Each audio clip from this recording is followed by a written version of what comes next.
oshxonamiz hamisha yuraversin. Tan jonimiz sog' bo'lsin. O'zbekistonimiz tinch bo'lsin. Ko'zlaringni ochinglar. Shakli 6000 bo'ldi bugundan. Gazlar 4100 bo'ldi. Joy-joylar ham oshdi.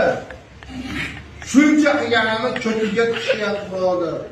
Taksilar arzon, yo'lchilar ham arzon, gazlar qimmat akramaga. Nimaga shakli 6000 bo'ldi? Kalla ko'rgan 6000 mi? Ishlik amoling bo'lsin. Qo'y benzinga tushirasizlar. Bo'g'ib ish qilyapti, savobni ko'tdagi 6000 so'mdan. Ishlik, omonlik, xotirjamlik bo'lsin. Shashligingizni yegan odam yaxshi bo'lib ketsin aka. Birontasi uyqusi kelmay ketdi. Ketgan bu. Shifo bo'lsin sizga shahidlar. Ilohim tanjoni sog' bo'lsin. Dunyo turguncha o'tiring. Allohu akbar.